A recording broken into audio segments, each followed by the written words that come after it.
Hello dear students, ತುಂಬ ಜನ ವಿದ್ಯಾರ್ಥಿಗಳು ವಿಲಿಯಂ ಶೇಕ್ಸ್ಪಿಯರ್ ಅವರ ಹ್ಯಾಮ್ಲೆಟ್ ಅಂತಕ್ಕಂತಹ ಒಂದು ನಾಟಕ ಅಥವಾ ಒಂದು ಟ್ರಾಜಿಡಿ ಅಂತ ಕರಿತೇವೆ, ಇದರ ಒಂದು ಸಾರಾಂಶವನ್ನು ಅಪ್ಲೋಡ್ ಮಾಡಿ ಅಂತ ಕೇಳ್ತಾ ಇದ್ದೀರಾ. So this is the summary of William Shakespeare's Hamlet.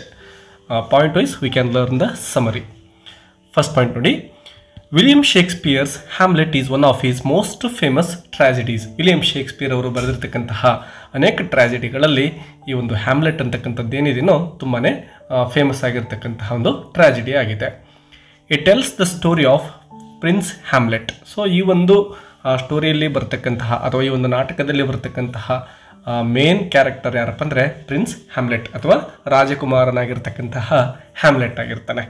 Of Denmark ಅಂದರೆ ಡೆನ್ಮಾರ್ಕ್ ದೇಶದ ಒಬ್ಬ ರಾಜಕುಮಾರ ಇವನಾಗಿದ್ದಾನೆ. Who struggles with grief, betrayal and revenge after his father's mysterious death. ಇಲ್ಲಿ ಒಂದು ದುರ್ಘಟನೆ ನಡೆಯುತ್ತೆ. ಅದೇನಪ್ಪ ಅಂದರೆ ಈ ನಮ್ಮ ರಾಜಕುಮಾರ ಹ್ಯಾಮ್ಲೆಟ್ ಏನಿದನೋ ಇವರ ತಂದೆ ತೀರ್ಕೊಂಡ್ಬಿಡ್ತಾರೆ, ಅಂದರೆ ಮರ್ಡರ್ ಆಗ್ತಾನೆ. ಸೊ ಆ ಒಂದು ಸಂದರ್ಭದಲ್ಲಿ ಗ್ರೀಫ್ ಅಂದರೆ ಎಷ್ಟೊಂದು ದುಃಖಕ್ಕೆ ಒಳಗಾಗ್ತಾನೆ, ಬಿಟ್ರೇಯಲ್ ಅಂದರೆ ಒಂದು ಮೋಸ ಅಂತ ಹೇಳ್ಬೋದು. ಸೊ ಯಾವ ರೀತಿ ಮೋಸಕ್ಕೆ ಒಳಗಾಗ್ತಾನೆ ಮತ್ತು ಯಾವ ರೀತಿ ಸೇಡನ್ನು ತೀರಿಸ್ಕೊಳ್ತಾನೆ ಅಂತಕ್ಕಂತಹದ್ದನ್ನು ಈ ಒಂದು ನಾಟಕ ವಿಷಯವಸ್ತುವಾಗಿ ಒಳಗೊಂಡಿದೆ. The play explores themes of life, death, madness, loyalty, and the consequences of human actions. The play begins at Elsinore castle in Denmark. So ಈ ಒಂದು ನಾಟಕ ಆರಂಭ ಆಗ್ತಕ್ಕಂಥದ್ದು ಎಲ್ಲಿಯಪ್ಪ ಅಂದರೆ ಎಲ್ಸಿನೋರ್ ಕ್ಯಾಸಲ್, ಅಂದರೆ ಎಲ್ಸಿನೋರ್ ಅಂತಕ್ಕಂಥದ್ದು ಒಂದು ಕೋಟೆ. ಆ ಒಂದು ಕೋಟೆಯಲ್ಲಿ ಈ ಒಂದು ನಾಟಕದ ಆರಂಭವನ್ನು ನಾವು ನೋಡ್ತೇವೆ. Gods on duty see a ghost that looks exactly like the recently dead king Hamlet. So ಅದೇ ಒಂದು ಟೈಮಲ್ಲಿ ರಾಜ ಸತ್ತಿರ್ತಾನೆ, ಕಿಂಗ್ ಹ್ಯಾಮ್ಲೆಟ್ ಸತ್ತೋಗಿರ್ತಾನೆ. ಸೊ ಆ ಒಂದು ಕೋಟೆಯ ಎದುರುಗಡೆ ಅಂದರೆ ಆ ಒಂದು ಕೋಟೆಯನ್ನು ಕಾಯ್ತಕ್ಕಂತಹ ಗಾರ್ಡ್ಸ್ ಏನಿದ್ರು ಅವರು ಒಂದು ಘೋಸ್ಟ್ ಅಥವಾ ಇಲ್ಲಿ ನಾವು ಒಂದು ಪ್ರೇತಾತ್ಮ ಅಂತ ಹೇಳ್ಬೋದು. ಸೊ ಒಂದು ಪ್ರೇತಾತ್ಮವನ್ನು ಅವರು ನೋಡ್ತಾರೆ. ಅದು ನೋಡಲಿಕ್ಕೆ ಹೇಗಿರುತ್ತಪ್ಪ ಅಂದರೆ looks exactly like the recently dead king of Hamlet. ಅಂದರೆ ಕಿಂಗ್ ಹ್ಯಾಮ್ಲೆಟ್ ಏನು ಸತ್ತಿರ್ತಾನಲ್ವ ಅವನದೇ ಹೋಲಿಕೆಯನ್ನು ಅದು ಹೊಂದಿರುತ್ತೆ ಆ ghost. They bring prince Hamlet's friend Horatio. So ಅವ್ರೇನು ಮಾಡ್ತಾರೆ, ಆ ರಾಜಕುಮಾರ ಏನು ಹ್ಯಾಮ್ಲೆಟ್ ಇರ್ತಾನೋ ಅಂದರೆ ಕಿಂಗ್ ಹ್ಯಾಮ್ಲೆಟ್ ಏನಿದ್ನೋ ಅವನ ಮಗ ಪ್ರಿನ್ಸ್ ಹ್ಯಾಮ್ಲೆಟ್ ಅಂದರೆ ರಾಜಕುಮಾರ ಮಗ ಆಗಿರ್ತಾನೆ. ಅವನ ಫ್ರೆಂಡ್ ಆಗಿರ್ತಕ್ಕಂತಹ ಹೊರಾಶಿಯೋ ಅಂತಕ್ಕಂಥವ್ನು ಇರ್ತಾನೆ, ಅಲ್ಲಿ ಅವನನ್ನು ಕರೆದುಕೊಂಡು ಬರ್ತಾರೆ ಟು ಸೀಟ್ ಆ ಒಂದು ಗೋಸ್ಟನ್ನು ನೋಡಲಿಕ್ಕೆ ಅಂಥೇಳಿ. The ghost does not speak at first. ಮೊದಲಿಗೆ ಆ ಒಂದು ಘೋಸ್ಟ್ ಅವರ ಜೊತೆ ಮಾತನಾಡೋದಿಲ್ಲ. But its presence makes everyone uneasy. So ಅದು ಮಾತನಾಡದೇ ಇದ್ದರೂ ಕೂಡ, ಯಾವುದೇ ಒಂದು ಸೌಂಡನ್ನು ಅದು ಮಾಡದೇ ಇದ್ದರೂ ಕೂಡ ಅಲ್ಲಿರ್ತಕ್ಕಂಥವರು ಭಯಭೀತಗೊಳ್ತಾರೆ. Later it is revealed that the ghost is indeed the spirit of Hamlet's father. So ಸ್ವಲ್ಪ ಹೊತ್ತಿನ ನಂತರ ಅವರಿಗೆ ಅರ್ಥ ಆಗುತ್ತೆ ಆ ಒಂದು ಗೋಸ್ಟ್, ಆ ದೆವ್ವ ಏನು ಕಾಣಿಸ್ತಾ ಇದ್ದೇನೋ, ಭೂತ ಕಾಣಿಸ್ತಾ ಇದ್ದೇನೋ ಅದು ಬೇರೆ ಯಾರೋ ಅಲ್ಲ, ಅದು ಈಗ ತಾನೇ ಸತ್ತು ಹೋಗಿರ್ತಕ್ಕಂತಹ ಹ್ಯಾಮ್ಲೆಟ್ ಏನಿದ್ದಾರೋ ಅವರ ಒಂದು ಸ್ಪಿರಿಟ್ ಅಥವಾ ಆತ್ಮ ಅಂತ ಅವರು ಅರ್ಥ ಮಾಡ್ಕೊಳ್ತಾರೆ. After king ಹ್ಯಾಮ್ಲೆಟ್ಸ್ death his brother Claudius took the throne. ನೋಡಿ, ಹ್ಯಾಮ್ಲೆಟ್ ಸತ್ತ ನಂತರದಲ್ಲಿ ಇವರಿಗೆ ಒಬ್ಬ ಬ್ರದರ್ ಇರ್ತಾನೆ. ಅವನ ಹೆಸರು ಏನಪ್ಪ ಅಂದರೆ ಕ್ಲಾಡಿಯಸ್ ಅಂತಕ್ಕಂಥವನು. ಸೊ ಆ ಒಂದು ಬ್ರದರ್ ಏನಿದಾನೋ ಅವನು ಥ್ರೋನ್ ಅಂದರೆ ಪಟ್ಟಾಭಿಷೇಕವನ್ನು ಮಾಡ್ಕೊಳ್ತಾನೆ. ಕಿಂಗ್ ಹ್ಯಾಮ್ಲೆಟ್ ಸತ್ತ ನಂತರದಲ್ಲಿ ಕ್ಲಾಡಿಯಸ್ ರಾಜನಾಗ್ತಾನೆ. Claudius has also married the dead king's widow. So ನೋಡಿ, ಈ ಒಂದು ಕಿಂಗ್ ಹ್ಯಾಮ್ಲೆಟ್ ಸತ್ತ ನಂತರದಲ್ಲಿ ಅವನ ಹೆಂಡತಿಯನ್ನು ಈ ಒಂದು ಕ್ಲಾಡಿಯಸ್ ಮದುವೆ ಆಗ್ತಾನೆ, ಕ್ವೀನ್ ಗೆಟ್ರೂಡ್. ಅವಳ ಹೆಸರು ಕ್ವೀನ್ ಗೆಟ್ರೂಡ್ ಅಂಥೇಳಿ. Who is Hamlet's mother. So ಅವಳು ಹ್ಯಾಮ್ಲೆಟ್ಸ್ನ ಮದರ್ ಕೂಡ ಆಗಿರ್ತಾಳೆ. This quick marriage shocks prince Hamlet. So ಈ ಒಂದು ಮದುವೆಯನ್ನು ನೋಡಿರ್ತಕ್ಕಂತಹ ರಾಜಕುಮಾರ ಹ್ಯಾಮ್ಲೆಟ್ ತುಂಬಾ ಶಾಕಿಗೆ ಒಳಗಾಗ್ತಾನೆ. ಯಾಕೆಂದರೆ ತನ್ನ ತಂದೆಯನ್ನು ಅವನು ಕಳೆದುಕೊಂಡಿರ್ತಾನೆ. ಈಗ ತಾಯಿ ಮತ್ತೊಬ್ಬನ ಜೊತೆ ಮದುವೆ ಆಗ್ತಾ ಇದ್ದಾಳೆ, ಅವನ ಅಂಕಲ್ ಜೊತೆ. ಸೊ ಇದರಿಂದ ತುಂಬಾ ಬೇಸರ ಆಗುತ್ತೆ, ಶಾಕ್ ಕೂಡ ಆಗ್ತಾನೆ prince Hamlet. Who feels it is too soon and very dishonourable. ಅವನ ಪ್ರಕಾರ ಇದು ತುಂಬಾ ಬೇಗ ಆಯಿತು, ಸ್ವಲ್ಪ ದಿನಗಳು ಕಳೆದಿದ್ರೆ ಅದು ಒಂಥರ, ಬಟ್ ಈಗ ಬೇಗನೆ ಮದುವೆ ಆಗ್ತಾ ಇರೋದ್ರಿಂದ ತಾಯಿ ಅವನಿಗೆ ತುಂಬಾ ಬೇಸರ ಆಗ್ತಾ ಇದೆ. ಮತ್ತು ಇದೊಂದು ಡಿಸ್ಆನರಬಲ್ ಅಂತಕ್ಕಂಥದ್ದು ಅಗೌರವ, ತಂದೆಗೆ ಮಾಡ್ತಕ್ಕಂತಹ ಅಗೌರವ ಅಂತೇಳಿ ಅವನು ಅಂದ್ಕೊಳ್ತಾನೆ. Hamlet is already mourning his father's death. ಅಂದರೆ ತನ್ನ ತಂದೆ ಸತ್ತು ಹೋಗಿರ್ತಕ್ಕಂಥದ್ದರ ಒಂದು ದುಃಖದಲ್ಲಿ ಪ್ರಿನ್ಸ್ ಹ್ಯಾಮ್ಲೆಟ್ ಇರ್ತಾನೆ. ಆ್ಯಂಡ್ ನಾವು he feels disgusted by his mother's actions. ಅವನ ತಾಯಿ ಮಾಡ್ತಕ್ಕಂತಹ ಕೆಲಸ ಅಂದರೆ ಮದುವೆ ಆಗ್ತಕ್ಕಂಥದ್ದು ಏನಿದೆನೋ ಅವನಿಗೆ ತುಂಬಾ ಅಸಹ್ಯ ಅನಿಸುತ್ತೆ. And suspicious of his uncle Claudius, ಮತ್ತು ತನ್ನ ಅಂಕಲ್ ಏನಿರ್ತಾನೋ ಕ್ಲಾಡಿಯಸ್ ಅವನ ಮೇಲೆ ಸಂದೇಹವನ್ನು ತರಿಸುತ್ತೆ ಪ್ರಿನ್ಸ್ ಹ್ಯಾಮ್ಲೆಟ್ಗೆ. One night Hamlet finally speaks to the ghost of his father. So ಒಂದು ರಾತ್ರಿ ಫೈನಲಿ ಪ್ರಿನ್ಸ್ ಹ್ಯಾಮ್ಲೆಟ್ ತನ್ನ ತಂದೆಯ ಒಂದು ಆತ್ಮದ ಜೊತೆ ಮಾತನಾಡ್ತಾನೆ. The ghost reveals a terrible truth. ಆ ಒಂದು ಘೋಸ್ಟ್ ತಂದೆಯ ಆತ್ಮ ಏನಿದೆನೋ ಅದು ಒಂದು ಕಹಿ ಘಟನೆಯನ್ನು, ಕಹಿ ಸತ್ಯವನ್ನು ಹೇಳುತ್ತೆ. ಅದೇನಪ್ಪ ಅಂದರೆ he did not dye naturally. ಒಂದು ನ್ಯಾಚುರಲ್ ಆಗಿರ್ತಕ್ಕಂತಹ ಸಾವು ತನಗೆ ಬಂದಿಲ್ಲ ಅಂತಕ್ಕಂಥದ್ದನ್ನು ಹೇಳ್ತಾ ಇದ್ದಾನೆ ಆ ಕಿಂಗ್ ಹ್ಯಾಮ್ಲೆಟ್ನ ಒಂದು ಆತ್ಮ ಹೇಳುತ್ತೆ. ಬಟ್ ವಾಸ್ ಮರ್ಡರ್ಡ್, ತನ್ನನ್ನು ಮರ್ಡರ್ ಮಾಡಲಾಯಿತು, ಕೊಲೆ ಮಾಡಲಾಯಿತು ಅಂಥೇಳಿ ಮಗನಿಗೆ ಕಿಂಗ್ ಹ್ಯಾಮ್ಲೆಟ್ನ ಆತ್ಮ ಹೇಳುತ್ತೆ. Claudius poisoned him while he was asleep in his garden. So ಗಾರ್ಡನ್ನಲ್ಲಿ ಮಲಗಿರ್ತಕ್ಕಂತಹ ಸಂದರ್ಭದಲ್ಲಿ ಕ್ಲಾಡಿಯಸ್ ಅಂದರೆ ಕಿಂಗ್ ಹ್ಯಾಮ್ಲೆಟ್ನ ಬ್ರದರ್ ಏನಿದ್ನೋ ಅವನು ತನಗೆ ವಿಷಪ್ರಾಶನ ಮಾಡಿಸಿ ಕೊಂದಿರೋದಾಗಿ ಆ ಆತ್ಮ ಹೇಳುತ್ತೆ ಪ್ರಿನ್ಸ್ಗೆ. The ghost asks Hamlet to take revenge and kill Claudius. So ಆ ಒಂದು ಕಿಂಗ್ ಹ್ಯಾಮ್ಲೆಟ್ನ ಆತ್ಮ ಏನು ಹೇಳುತ್ತೆ ಅಂದರೆ ಹ್ಯಾಮ್ಲೆಟ್ನಿಗೆ ಆ ಕ್ಲಾಡಿಯಸ್ಸನ್ನು ಕೊಂದು ನೀನು ಸೇಡನ್ನು ತೀರಿಸಿಕೋ ಅಂಥೇಳಿ ಮಗನಿಗೆ ಆದೇಶವನ್ನು ಮಾಡ್ತಾ ಇದೆ. But warns him not to harm queen Gertrude. But ತಾಯಿಗೆ ಯಾವುದೇ ರೀತಿಯಾಗಿರ್ತಕ್ಕಂತಹ ಹಾನಿಯನ್ನು ಮಾಡಬೇಡ ಅಂಥೇಳಿ ಕೂಡ ಒಂದು ಆತ್ಮ ಹೇಳುತ್ತೆ. Hamlet is deeply shaken and promises to remember and obey his father's wishes. So ಈಗ ತನ್ನ ತಂದೆ ಏನು ಹೇಳ್ತಾ ಇದ್ದಾರೋ, ತನ್ನ ಒಂದು ಸಾವಿಗೆ ಕಾರಣವಾಗಿರ್ತಕ್ಕಂತಹ ವ್ಯಕ್ತಿಯ ಮೇಲೆ ಸೇಡನ್ನು ತೀರಿಸ್ಕೊ ಅಂತೇಳಿ, ಮತ್ತು ಆ ಒಂದು ತಂದೆಯ ನ್ಯಾಚುರಲ್ ಡೆತ್ ಅಲ್ಲ ಅಂತಕ್ಕಂಥದ್ದು ಅರ್ಥವನ್ನು ಮಾಡಿಕೊಂಡಂತಹ ಪ್ರಿನ್ಸ್ ತುಂಬಾ ಬೇಸರಕ್ಕೆ ಒಳಗಾಗ್ತಾನೆ ಮತ್ತು ತನ್ನ ತಂದೆಯ ಆಸೆಯನ್ನು ಪೂರೈಸಲಿಕ್ಕೆ ಅವನು ಸಿದ್ಧತೆ ಮಾಡಿಕೊಳ್ತಾ ಇದ್ದಾನೆ. ಈ ಒಂದು ಹ್ಯಾಮ್ಲೆಟ್ ನಾವು knows Claudius is guilty, he struggles with what to do. ಈಗ ಗೊತ್ತಿದೆ ಕೊಲೆಗಾರ ತನ್ನ ತಂದೆಯನ್ನು ಕೊಂದಿರ್ತಕ್ಕಂತಹ ವ್ಯಕ್ತಿ ಯಾರು ಅಂಥೇಳಿ ಹ್ಯಾಮ್ಲೆಟ್ಗೆ ಗೊತ್ತಿದೆ. ಬಟ್ ಅವನಿಗೆ ಏನು ಮಾಡಬೇಕು ಅಂತೇಳಿದ್ದಕ್ಕೆ ತೋಚೋದಿಲ್ಲ. He struggles with what to do, ಏನು ಮಾಡಲಿ ಅಂತಕ್ಕಂಥ ಒಂದು ದೊಡ್ಡ ಪ್ರಶ್ನೆ ಅವನ ಮುಂದೆ ಇರುತ್ತೆ. ಹಿ ವಾಂಟ್ಸ್ ರಿವೆಂಜ್, ಸೇಡನ್ನು ಏನೋ ತೀರಿಸ್ಕೋಬೇಕು ಅವನು. But he also fears sin, damnation and making the wrong choice. ಈಗ ತಾನು ಕೊಲೆ ಮಾಡಿದರೆ, ತನ್ನ ಅಂಕಲನ್ನು ರಿವೆಂಜ್ಗೋಸ್ಕರ ಸಾಯಿಸಿಬಿಟ್ರೆ ಅದು ಎಲ್ಲಿ ಪಾಪ ಆಗಿಬಿಡುತ್ತೋ ಮತ್ತು ತಾನೆಲ್ಲಿ ದೇವತೆಗಳಿಂದ ಬಹಿಷ್ಕರಿಸಲ್ಪಡುತ್ತೇನೋ ಅಂತಕ್ಕಂತಹ ಒಂದು ಭಯ ಅವನಲ್ಲಿ ಕಾಡ್ತಾ ಇರುತ್ತೆ ಮತ್ತು ಇದೊಂದು ತಪ್ಪು ನಿರ್ಧಾರ ಆಗಿರಬಹುದು ಅಂತಕ್ಕಂತಹ ಒಂದು ಗಿಲ್ಟ್ ಅವನಲ್ಲಿ ಕಾಡ್ತಾ ಇದೆ. Instead of acting quickly Hamlet delays. So ತಕ್ಷಣಕ್ಕೇ ಈಗ ಅವನು ಸೇಡನ್ನು ತೀರಿಸ್ಕೊಳ್ಳಿಕ್ಕೆ ಹೋಗ್ತಾ ಇಲ್ಲ, ಸ್ವಲ್ಪ ಟೈಮನ್ನು ತೆಗೆದುಕೊಳ್ತಾ ಇದ್ದಾನೆ. His hesitation becomes the central conflict of the play. He pretends to be mad so that people will not suspect his real intentions. So ಈಗ ಅವನು ಏನು ಮೊದಲಿಗೆ ನಾರ್ಮಲ್ ಇದ್ನೋ ಎಲ್ಲ ಜನಗಳ ಮುಂದೆ ಈಗ ಸ್ವಲ್ಪ ಹುಚ್ಚರಂತೆ ವರ್ತನೆಯನ್ನು ಮಾಡ್ತಾ ಇರ್ತಾನೆ. ಅಂದರೆ ಅವನ ಬಗ್ಗೆ ಯಾರಿಗೂ ಕೂಡ ಸಂದೇಹ ಬರಬಾರದು ಆ ರೀತಿಯಲ್ಲಿ ವರ್ತನೆಯನ್ನು ಮಾಡ್ತಾ ಇದ್ದಾನೆ. ಸೊ ಇದರಿಂದ ಮುಂದೆ ಆ ಒಂದು ತನ್ನ ತಂದೆಯ ಸೇಡನ್ನು ತೀರಿಸ್ಕೊಳ್ತಕ್ಕಂತಹ ಒಂದು ಪ್ಲ್ಯಾನನ್ನು ಇವನು ಮಾಡಿರ್ತಾನೆ. ಅಂದರೆ ಕ್ಲಾಡಿಯಸ್ನನ್ನು ಕೊಲ್ಲಲಿಕ್ಕೆ ಜನಗಳು ಇವನನ್ನು ಹುಚ್ಚ ಅಂತ ತಿಳ್ಕೋಬೇಕು, ಆ ರೀತಿ ಬಿಹೇವಿಯರನ್ನು ಮಾಡ್ತಾ ಇದ್ದಾನೆ. Meanwhile another family becomes important in the story. ಇನ್ನೊಂದು ಫ್ಯಾಮಿಲಿ ಇಲ್ಲಿ ನಾವು ನಾಟಕದಲ್ಲಿ ನೋಡ್ತಾ ಇದ್ದೇವೆ. ಅದ್ಯಾವುದಪ್ಪ ಅಂದರೆ ಪೊಲೋನಿಯಸ್ ದ ಕಿಂಗ್ಸ್ ಅಡ್ವೈಸರ್. ಅಂದರೆ ರಾಜ ಏನಿದ್ನೋ, ಕಿಂಗ್ ಹ್ಯಾಮ್ಲೆಟ್ ಏನಿದ್ನಲ್ವ ಅವನ ಅಡ್ವೈಸರ್ ಅಂದರೆ ಸಲಹೆಗಾರ ಅಂತ ಕರಿತೇವೆ. ಅವನ ಹೆಸರೇನಪ್ಪ ಅಂದರೆ ಪೊಲೋನಿಯಸ್ ಅಂತಕ್ಕಂಥನು. ಸೊ ಇವನ ಒಂದು ಫ್ಯಾಮಿಲಿಯ ಒಂದು ಪಾತ್ರವು ಕೂಡ ನಾಟಕದಲ್ಲಿ ಬಹಳ ಮುಖ್ಯ ಆಗಿದೆ. He has a daughter named Ophelia. So ಇಲ್ಲಿ ಅವನಿಗೆ ಒಬ್ಬ ಮಗಳಿರ್ತಾಳೆ ಪೊಲೋನಿಯಸ್ಗೆ, ಒಫಿಲಿಯಾ ಅಂಥೇಳಿ. And a son named Laertes ಅಂತಕ್ಕಂತಹ ಮಗ ಕೂಡ ಬರ್ತಾನೆ. ಇವರು ಕೂಡ ತುಂಬಾ ಇಂಪಾರ್ಟೆಂಟ್ ಕ್ಯಾರೆಕ್ಟರ್ಸ್ ಆಗಿದ್ದಾರೆ ಈ ನಾಟಕದಲ್ಲಿ. Hamlet and Ophelia have feelings for each other. Hamlet ಅಂದರೆ ಪ್ರಿನ್ಸ್ ಹ್ಯಾಮ್ಲೆಟ್ ಮತ್ತು ಒಫಿಲಿಯಾ ಇಬ್ಬರು ಕೂಡ ಒಬ್ಬರನ್ನೊಬ್ಬರು ಪ್ರೀತಿಸ್ತಾ ಇರ್ತಾರೆ. But Polonius and Laertes warn her to stay away from Hamlet. But ಆ ಪೊಲೋನಿಯಸ್ ಏನಿದ್ನೋ ಅಂದರೆ ತಂದೆ ಏನಿದ್ನೋ ಮತ್ತು ಆ ಒಫಿಲಿಯಾಳ ಸಹೋದರ ಏನಿದ್ನೋ ಲಯಾಟ್ರಸ್ ಹ್ಯಾಮ್ಲೆಟ್ನಿಂದ ದೂರ ಇರುವಂತೆ ಅವರು ಸಲಹೆಯನ್ನು ಕೊಡ್ತಾ ಇರ್ತಾರೆ. ಯಾಕೆಂದರೆ ಹ್ಯಾಮ್ಲೆಟ್ ಈಗ ಹುಚ್ಚನ ತರಹ ಬಿಹೇವಿಯರ್ ಮಾಡ್ತಾ ಇದ್ದಾನೆ. Believing his love is not serious. So Hamlet ನಿನ್ನನ್ನು ನಿಜವಾಗ್ಲೂ ಪ್ರೀತಿಸ್ತಾ ಇಲ್ಲ, ಅವನಿಂದ ದೂರ ಇರು ಅಂಥೇಳಿ ತಂದೆ ಮತ್ತು ಸಹೋದರ ಇಬ್ಬರು ಕೂಡ ವಾರ್ನ್ ಮಾಡ್ತಾ ಇರ್ತಾರೆ ಒಫಿಲಿಯಾಗೆ. This creates tension between Hamlet and Ophelia. ಇದರಿಂದ ಅವರಿಬ್ಬರ ಮಧ್ಯೆ ಒಂದು ಟೆನ್ಷನ್ ಶುರುವಾಗುತ್ತೆ, ಹ್ಯಾಮ್ಲೆಟ್ ಮತ್ತು ಒಫಿಲಿಯಾಳ ಮಧ್ಯೆ. Hamlet wants proof before killing Claudius. ಈಗ ಹ್ಯಾಮ್ಲೆಟ್ ಏನೋ ಕ್ಲಾಡಿಯಸ್ನನ್ನು ಕೊಲ್ಲಿಕ್ಕೆ ಒಂದು ಪ್ಲ್ಯಾನನ್ನು ಮಾಡ್ತಾ ಇದ್ದಾನೆ, ಬಟ್ ಅವನಿಗೆ ಇನ್ನೂ ಕೂಡ 100% ಶ್ಯೂರಿಟಿ ಇಲ್ಲ ಆ ಕ್ಲಾಡಿಯಸ್ಸೇ ತನ್ನ ತಂದೆಯನ್ನು ಕೊಂದಿರೋದಾಗಿ. ಈಗ ಆ ಒಂದು ಗೋಸ್ಟ್ ಹೇಳಿರೋದ್ರಲ್ಲಿ ಸಂಪೂರ್ಣವಾಗಿ ಅವನಿಗೆ ನಂಬಿಕೆ ಬರ್ತಾ ಇಲ್ಲ. ಅದಕ್ಕೆ ಅವನು ಏನು ಮಾಡಬೇಕು ಅಂದರೆ ಒಂದು ಪ್ರೂಫನ್ನು ಏನಾದರೂ ಮಾಡಿ ಹುಡುಕಬೇಕು, ತನ್ನ ತಂದೆಯನ್ನು ಕ್ಲಾಡಿಯಸ್ಸೇ ಕೊಂದಿದ್ದಾನೆ ಅಂತೇಳಿ. ಆ ನಂತರದಲ್ಲಿ ನಾನು ಸೇಡನ್ನು ತೀರಿಸ್ಕೊಳ್ಳೋಣ ಅಂತಕ್ಕಂತಹ ಒಂದು ವಿಚಾರ ಅವನ ತಲೆಯಲ್ಲಿರುತ್ತೆ.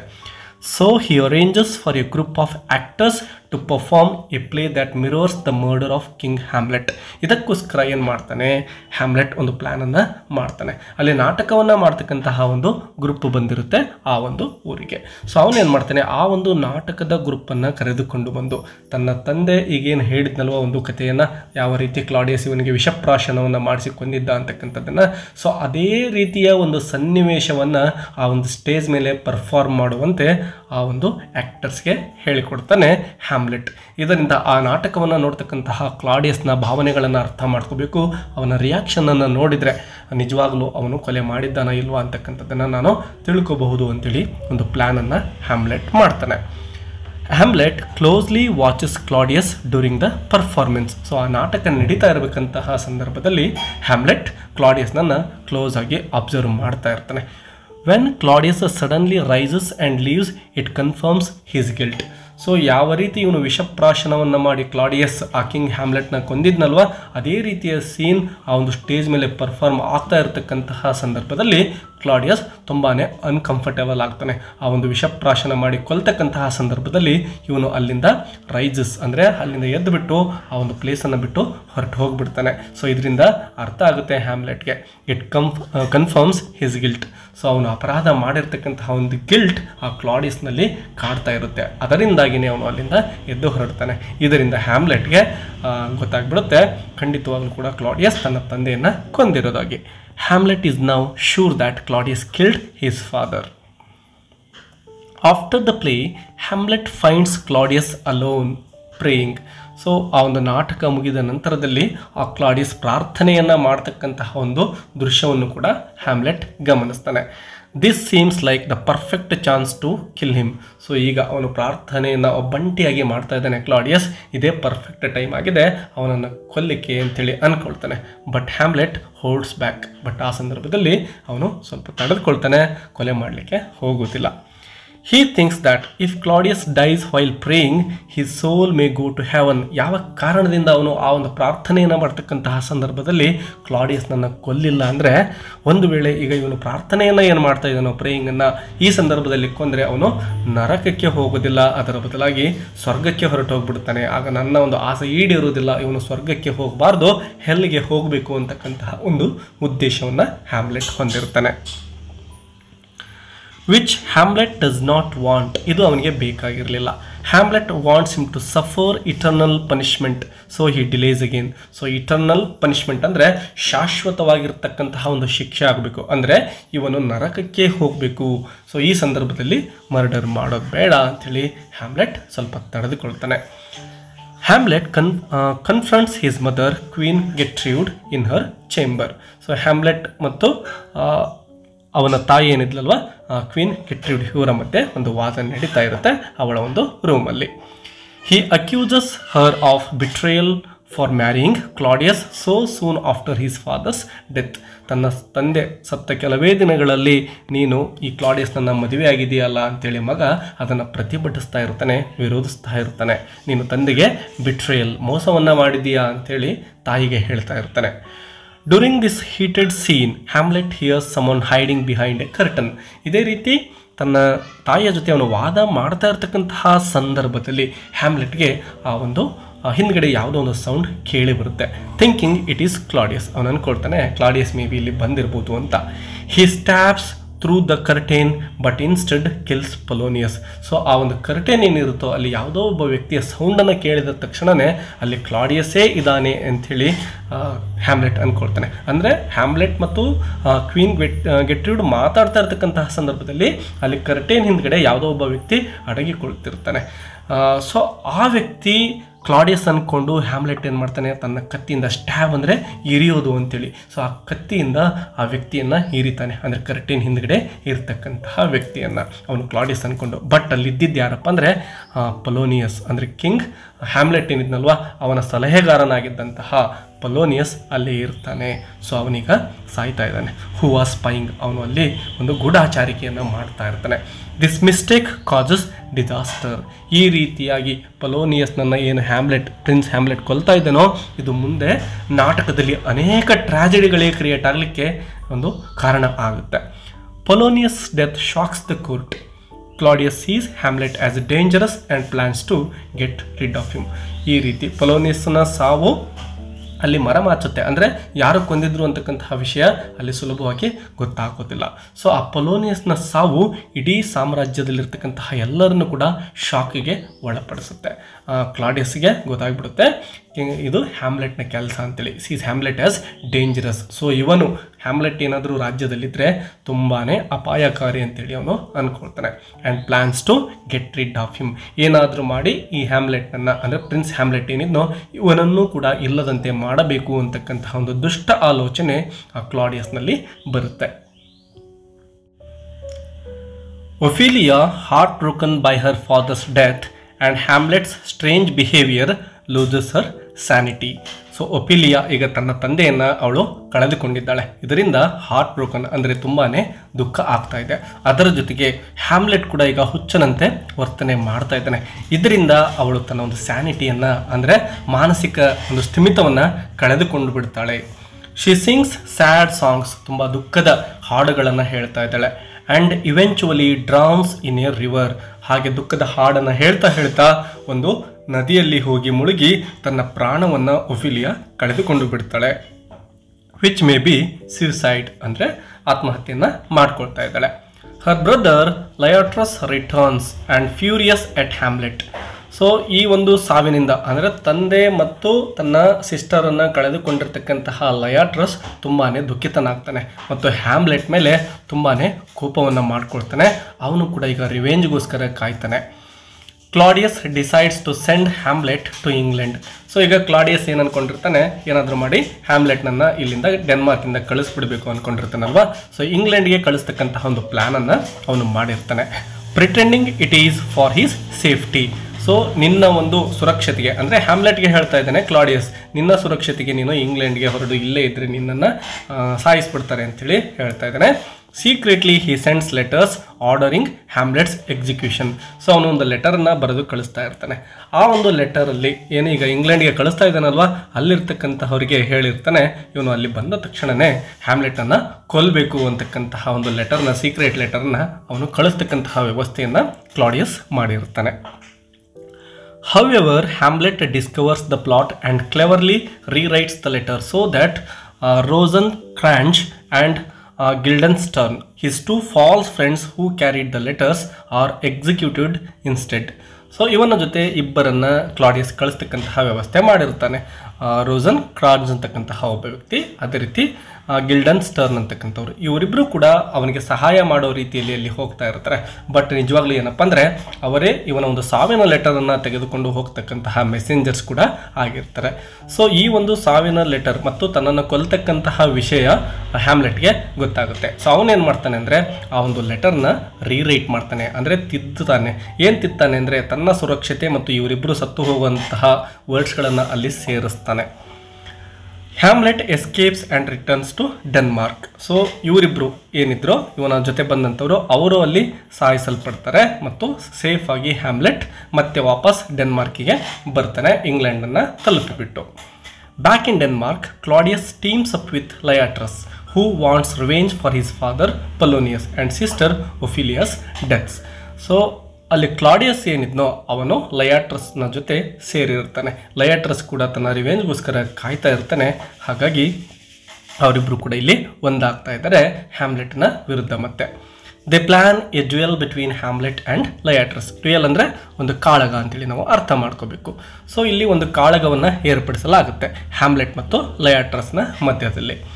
But it will not be fair fight. But ಅದೊಂದು ಫೇರ್ ಅಂದರೆ ನ್ಯಾಯಯುತವಾಗಿರ್ತಕ್ಕಂತಹ ಒಂದು ಫೈಟ್ ಆಗಿರೋದಿಲ್ಲ. ಯಾಕೆಂದರೆ ಅಲ್ಲಿ ಒಂದು ಸಂಚು ನಡೀತಾ ಇದೆ. ಆ ಸಂಚು ಏನಪ್ಪ ಅಂದರೆ ಲಯಾಟ್ರಸ್ ಸೋಡ್ ವಿಲ್ ಬಿ ಪಾಯ್ಸನ್ಡ್. ಲಯಾಟ್ರಸ್ ಆ ಒಂದು ಕಾಳಗದಲ್ಲಿ ಬಳಸ್ತಕ್ಕಂತಹ ಒಂದು ಸೋಡ್ ಅಂದರೆ ಕತ್ತಿ ಏನಿರುತ್ತೋ ಅದಕ್ಕೆ ವಿಷವನ್ನು ಲೇಪನ ಮಾಡಲಾಗಿರುತ್ತೆ.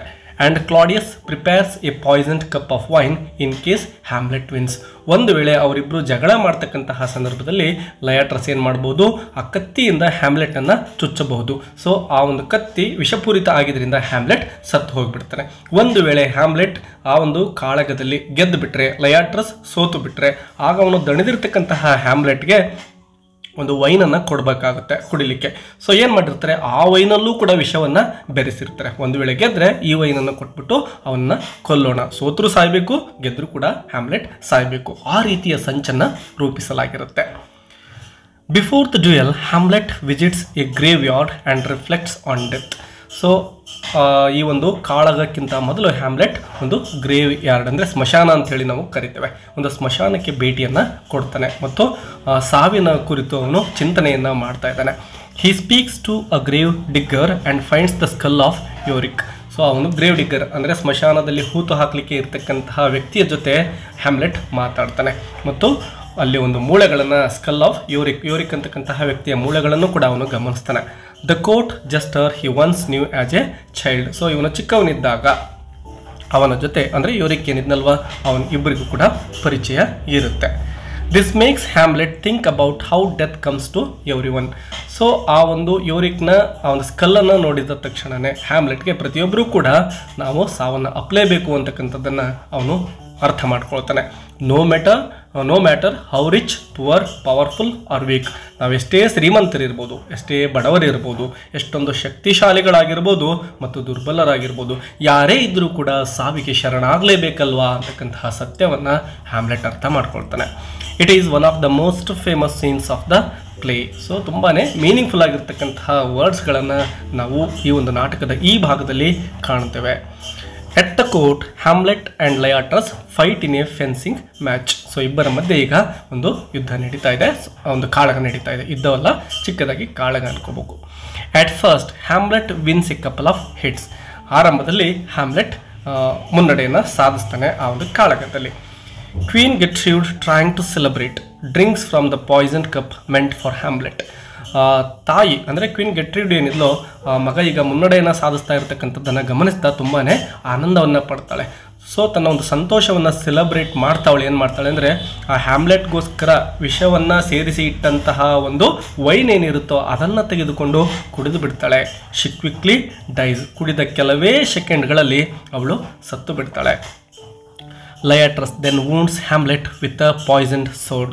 ಸೊ ಅದೇ ಸಂದರ್ಭಕ್ಕೆ ಸರಿಯಾಗಿ ಲಯಾಟ್ರಸ್ ಏನು ಮಾಡ್ತಾನೆ, ಹ್ಯಾಮ್ಲೆಟ್ಗೆ ಇರಿತಾ ಇದ್ದಾನೆ ಕತ್ತಿಯಿಂದ. But in the struggle they switch weapons. So ಆ ರೀತಿ ಅವರು ಜಗಳ ಮಾಡ್ತಾ ಕತ್ತಿ ಕೆಳಗಡೆ ಬಿದ್ದಾಗ ಅವರಿಬ್ಬರ ಒಂದು ವಿಷಪೂರಿತವಾಗಿರ್ತಕ್ಕಂತಹ ಕತ್ತಿ ಮತ್ತು ಹ್ಯಾಮ್ಲೆಟ್ ಬಳಸ್ತಕ್ಕಂತಹ ಸಾಮಾನ್ಯ ಕತ್ತಿ ಎರಡೂ ಕೂಡ ಎಕ್ಸ್ಚೇಂಜ್ ಆಗಿರ್ತವೆ. And Hamlet wounds Laertes as well. ಅದರ ಜೊತೆಗೆ ಹ್ಯಾಮ್ಲೆಟ್ ಕೂಡ ಆ ಒಂದು ವಿಷಪೂರಿತವಾಗಿರ್ತಕ್ಕಂತಹ ಕತ್ತಿಯಿಂದ ಲಯಾಟ್ರಸ್ಗೂ ಕೂಡ ಇರಿದು ಬಿಡ್ತಾನೆ. As they are dying. ನೋಡಿ, ಈಗ ಇಬ್ಬರಿಗೂ ಕೂಡ ಒಂದು ವಿಷಪೂರಿತ ಕತ್ತಿಯಿಂದ ಇಬ್ಬರಿಗೂ ಕೂಡ ಇರಿಯಲಾಗಿದೆ. ಸೊ ಇಬ್ಬರು ಕೂಡ ಈಗ ಸಾಯಲೇಬೇಕಾಗುತ್ತೆ. ಲಯಾಟ್ರಸ್ ಕನ್ಫೆಸಸ್ ದ ಪ್ಲಾಟ್. ಸೊ ಯಾವ ರೀತಿ ಆ ಒಂದು ಕತ್ತಿಗೆ ವಿಷವನ್ನು ಸೇರಿಸಲಾಗಿತ್ತು ಅಂತಕ್ಕಂಥದ್ದನ್ನು ಲಯಾಟ್ರಸ್ ಹ್ಯಾಮ್ಲೆಟ್ಗೆ ಹೇಳ್ತಾನೆ. He tells Hamlet that Claudius is behind everything and that the sword is poisoned. So ಆ ಒಂದು ಕ್ಲಾಡಿಯಸ್ ಈ ಎಲ್ಲದರ ಹಿಂದೆ ಇರತಕ್ಕಂಥದ್ದನ್ನು ಮತ್ತು ಆ ಪಾಯ್ಸನನ್ನು ಸೋಡ್ಗೆ ಸೇರಿಸಿರ್ತಕ್ಕಂಥದ್ದನ್ನು, ವಿಷಪ್ರಾಶನ ಮಾಡ್ತಕ್ಕಂಥದ್ದನ್ನು ಎಲ್ಲವನ್ನು ಕೂಡ ಲಯಾಟ್ರಸ್ ಕನ್ಫೆಸ್ ಅಂದರೆ ತಪ್ಪೊಪ್ಪಿಗೆಯನ್ನು ಮಾಡ್ಕೊಳ್ತಾನೆ ಹ್ಯಾಮ್ಲೆಟ್ ಎದುರುಗಡೆ. Hamlet in his final act stabs Claudius with the poisoned weapon and forces him to drink the poisoned wine. Claudius dies. So Hamlet ಏನು ಮಾಡ್ತಾ ಇದ್ದಾನೆ ನೋಡಿ, ಸ್ಟ್ಯಾಬ್ಸ್ ಕ್ಲಾಡಿಯಸ್. ಸ್ಟ್ಯಾಬ್ಸ್ ಅಂದರೆ ಇರಿಯೋದು ಅಂತೇಳಿ. ಕ್ಲಾಡಿಯಸ್ನ ಕತ್ತಿಯಿಂದ ಈರಿತಾನೆ ವಿತ್ ದ ಪಾಯ್ಸನ್ಡ್ ವೆಪನ್. ಅಂದರೆ ಆ ಒಂದು ವಿಷವನ್ನು ಸೇರಿಸಿತ್ತಲ್ವ, ಅದೇ ಕತ್ತಿಯಿಂದ ಕ್ಲಾಡಿಯಸ್ನನ್ನು ಕೂಡ ಕೊಲ್ತಾ ಇದ್ದಾನೆ. ಮತ್ತು ಅದರ ಜೊತೆಗೆ forces him to drink the poisoned wine, ಅದರ ಜೊತೆಗೆ ಅಲ್ಲಿ ವೈನ್ ಏನು ವಿಷವನ್ನು ಸೇರಿಸಲಾಗಿತ್ತಲ್ವ ಅದನ್ನು ಕೂಡ ಕುಡಿಯುವಂತೆ ಮಾಡ್ತಾನೆ. ಕ್ಲಾಡಿಯಸ್ ಕೂಡ ಆ ಕ್ಷಣವೇ ಸತ್ತು ಬೀಳ್ತಾನೆ. ಇನ್ನು ಹ್ಯಾಮ್ಲೆಟ್ಸ್ death. After killing Claudius, Hamlet himself is dying from the poison. He forgives Laertes who also dies. So ಈಗ ಹ್ಯಾಮ್ಲೆಟ್ ಕೂಡ ಸತ್ತು ಹೋಗ್ತಾ ಇದ್ದಾನೆ, ಬಟ್ ಲಯಾಟ್ರಸ್ಸನ್ನು ಅವನು ಕ್ಷಮಿಸ್ತಾ ಇದ್ದಾನೆ.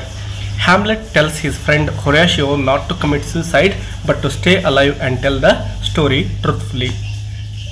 ಹ್ಯಾಮ್ಲೆಟ್ಗೆ ಒಬ್ಬ ಫ್ರೆಂಡ್ ಏನಿದ್ದಲ್ವ ಹೊರಾಷಿಯೋ ಅಂತಕ್ಕಂಥವನು, ಆ ಹೊರಾಷಿಯೋಗೆ ತುಂಬ ಆಪ್ತ ಮಿತ್ರರಾಗಿರ್ತಾರೆ ಹ್ಯಾಮ್ಲೆಟ್ ಮತ್ತು ಹೊರಾಷಿಯೋ. ಸೊ ಅವನಿಗೆ ಹೇಳ್ತಾನೆ, ನೀನು ಯಾವುದೇ ಕಾರಣಕ್ಕೂ ಕೂಡ ಸುಸೈಡನ್ನು ಮಾಡಿಕೊಳ್ಳ ಹಾಗಿಲ್ಲ, ಆತ್ಮಹತ್ಯೆ ಮಾಡ್ಕೋಬಾರ್ದು, ಜೀವಂತವಾಗಿ ಇರಬೇಕು, stay alive and tell the story truthfully. So ಏನೆಲ್ಲ ಸತ್ಯ ನಡೆದಿದ್ದೀನೋ ಇದನ್ನು ನೀನು ತಿಳಿಸ್ಬೇಕು ಜನಗಳಿಗೆ ಅಂತಕ್ಕಂಥದ್ದನ್ನು ಒಂದು ಪ್ರಾಮಿಸನ್ನು ಹೊರಾಷಿಯೋನಿಂದ ತೆಗೆದುಕೊಳ್ತಾನೆ Hamlet. With that Hamlet dies. ಇದರೊಂದಿಗೆ ಹ್ಯಾಮ್ಲೆಟ್ ಸತ್ತು ಹೋಗ್ಬಿಡ್ತಾನೆ. Fulfilling the ghost's command for revenge but losing his life in the process. So ಆ ಒಂದು ಘೋಸ್ಟ್ ಅಂದರೆ ತನ್ನ ತಂದೆಯ ಆತ್ಮ ಏನು ಒಂದು ಆದೇಶವನ್ನು ಮಾಡಿರುತ್ತೋ ಸೇಡನ್ನು ತೀರಿಸಿಕೋ ಅಂತೇಳಿ ಅದನ್ನು ಪೂರ್ಣಗೊಳಿಸ್ತಾನೆ. ಬಟ್ ಇಲ್ಲಿ ಅವನು ಕೂಡ ಸಾವನ್ನು ಅಪ್ಪಬೇಕಾಗುತ್ತೆ. At the end Fortinbras the prince of Norway, ಅಂದರೆ ನಾರ್ವೆ ಅಂತಕ್ಕಂತಹ ದೇಶದ ರಾಜಕುಮಾರನಾಗಿರ್ತಕ್ಕಂತಹ ಫೋರ್ಟಿನ್ಬ್ರಾಸ್ ಅಂತಕ್ಕಂತಹ ವ್ಯಕ್ತಿ ಇಲ್ಲಿಗೆ ಡೆನ್ಮಾರ್ಕ್ಗೆ ಬರ್ತಾ ಇದ್ದಾನೆ. ಅರೈಸ್ ವಿತ್ ಈಸ್ ಆರ್ಮಿ, ತನ್ನ ಸೈನ್ಯದೊಂದಿಗೆ ಬರ್ತಾನೆ. And finds the Danish royal family dead. So ಈಗ ಆ ಒಂದು ಡ್ಯಾನಿಷ್ ರಾಯಲ್ ಫ್ಯಾಮಿಲಿ ಅಂದರೆ ಆ ಒಂದು ಹ್ಯಾಮ್ಲೆಟ್ನ ಎಲ್ಲ ಸಂಪೂರ್ಣ ಫ್ಯಾಮಿಲಿ ಏನು ಸತ್ತು ಹೋಗಿಬಿಟ್ಟಿದೆ, ಈಗ ಆ ಒಂದು ರಾಜ್ಯವನ್ನು ಆಳಲಿಕ್ಕೆ ಯಾರೂ ಕೂಡ ಉಳಿದಿಲ್ಲ ಅಂತಕ್ಕಂಥದ್ದು ಅವನಿಗೆ ಗೊತ್ತಾಗುತ್ತೆ.